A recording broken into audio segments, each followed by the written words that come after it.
damage it's caused. I'm just on the other side of College Drive.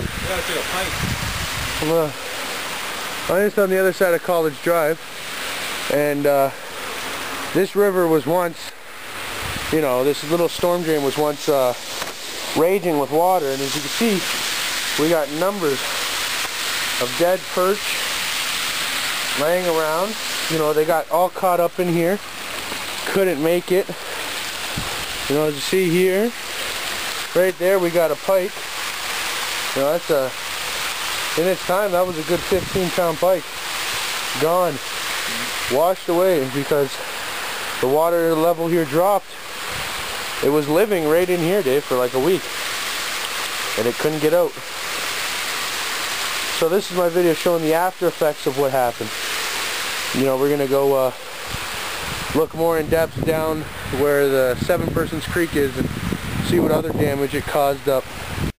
You know, we got more here in this pool, you know, and all within this rock field. You can't take more than a step without finding one there, finding two of them right there.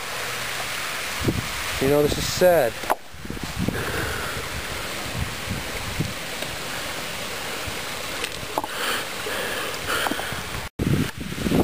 Alright, fish rescue. Go from this till we got live fish. Alright, well I found live fish in this little crevice. Now I'm going to try to get them out of here and save them because, you know, as you can see just by looking around here, we already have more than enough dead fish. And I'm a person who loves to fish, and I don't want fishing in this part of Alberta to die because of this river. Now there's somewhere in here. I don't want you falling. They were just here. We're going to try to get them out of here. Bring them to a deeper body of water where they can probably live a lot longer than they're going to live here.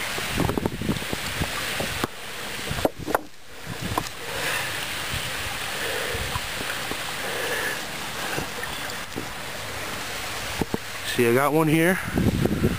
It's a live perch. Got him. As you can see, he's lively. He hasn't eaten in a while. No. I know there was a second one in here. We gotta find him. Excuse me just a second.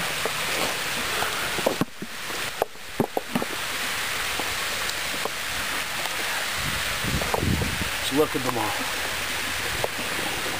Dead.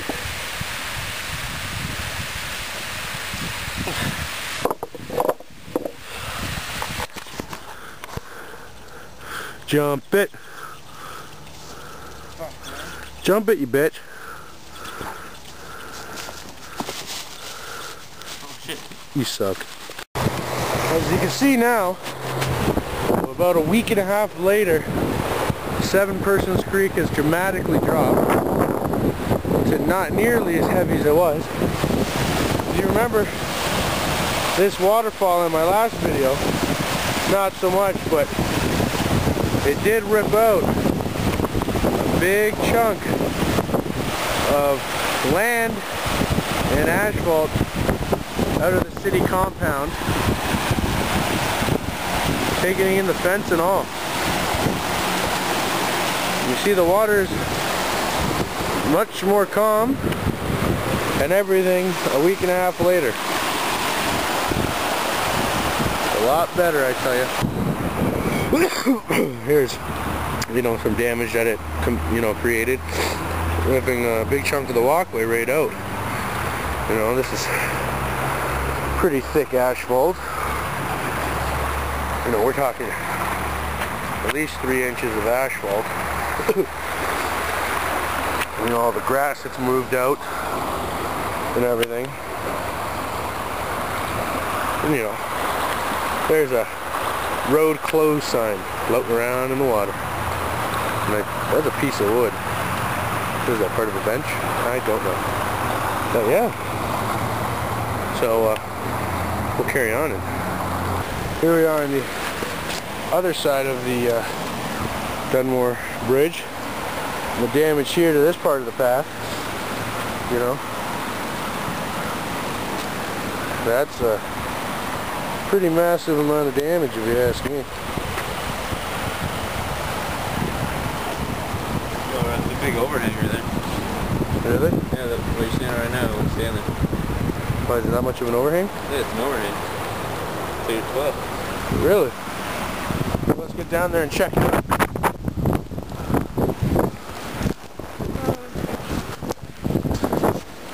Oh yeah, look at that massive overhang. That's the tiniest overhang I've ever seen. So look, you see the layers of rock. Look at the damage it caused. You know, that's a lot of damage. Telephone pole nearly came down. The telephone pole, right in the center of the carnage. You can see how it, like, you see this kind of stuff on TV with like earthquakes. Hey, it broke when it was supposed to, though. Yeah, this is how it's supposed to break. It's supposed to break in the lines. Yep.